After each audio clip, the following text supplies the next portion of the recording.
Hello, my name is Claude, and in this short video I'm going to talk about project quality planning. Uh, in order to prepare this video, I have used the PMI book, 6th edition from page to 271 up to 287. So in this short presentation, I'm going to talk about what happened in project quality planning.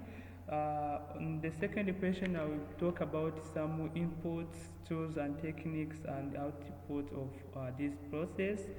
On the first question, I will be talking about some of the quality metrics in projects, and lastly, I will be talking about difference of of conformance and non-conformance, and lastly, I will be talking about different terms or different types of costs that are related to the project quality. So without further ado, let me start by defining what is happening in the project quality planning. So actually, in project quality planning, it's a process where we identify the quality requirements of our project. For example, it ensures that our project meets the stakeholders' expectation by planning for the activities or necessary activity that will ensure the quality of the project. So there's a process I can say like two of them. The first one is to define the quality standards. This process helps to define or to outline the standards that a project will be based on. What will our deliverable have in order to satisfy our customers? Lastly, I can say project quality assurance and control activities, which shows how the quality will be managed and be followed in a project until the end of the project. So that's what I can say happening in the project quality management process. So the second question was about tools, input and output for project quality management process. So as I said, the input for this process we include project management plan.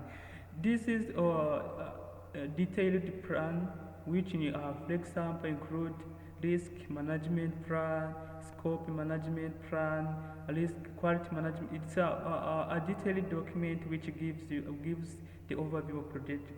So in order to plan for the quality of the project, we have to base on the management plan, the quality project management plans, so that we can know what we are going to base on in order to have a detailed deliverables. So the second one is about stakeholder register. This document shows the customer expectation, for example, stakeholder expectation and the requirement for towards the quality. So that's the tools is very simple. The first one is benchmarking. This tool is about this technique. Technique is about comparing the current project with the similar or previous project. These include, for example, if you set like standards that will be based on, you can compare to it with the previous projects so that you can know what you can do in your process. Another one is about cost and benefit analysis. These techniques about seeing or identifying the how, why, what can we sacrifice for implementing this project quality management, and what the benefit can we get from that process. So it's about cost and the benefit of the quality within our project. So the output is, of course, quality management plan. It's a detailed document that shows how the quality will be identified, controlled, managed from the beginning to the end of the project. It's a detailed document that shows about quality in the project. And lastly is about quality metrics. As I have said, It's like the standard, the baseline that we have in order to have complete project. So and allow me to go to the third question. It was about giving some more quality metrics within the project. So there are various quality metrics within the project. So I can say like three of them. The first one is about defect density. This is about a measure of number of the defects identified per unit. For example, in for example, in soft projects, they have the sum of the defect they will base on. So if they have that number, that's what we call defect density. The second metric is about customer certification score. This matrix it shows like customer satisfaction level. For example, I can prepare a short survey and have questions to ask my customer about the certification level within the project. So this metric is about customer satisfaction score. The last is about on-time delivery rate. This shows how the percentage, the level of completing activities in planned time. For example, the percentage of work that have done in on time on those which you plan have done under time or missed deadline. So these metrics about time, the time you use to complete the task. So on the fourth question, I was tasked to differentiate cost of conformance and non-conformance. So when someone says about cost of conformance, these are costs that are used to ensure the project meets the quality standards.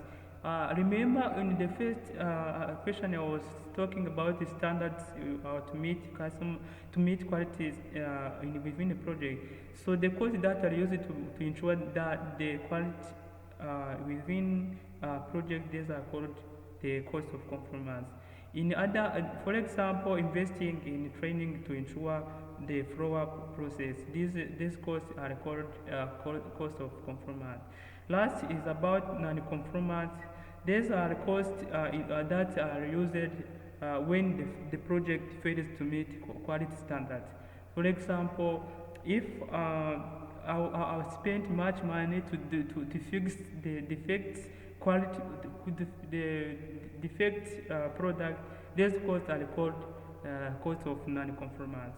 So the last question was about differentiating the three categories of costs that are related to quality management. So the first one was about prevention cost. So the prevention costs are costs that are used to avoid the defect from the early stage. I can say these are related to conformance costs because they are used to avoid defect before they happen. The second was about appraisal cost.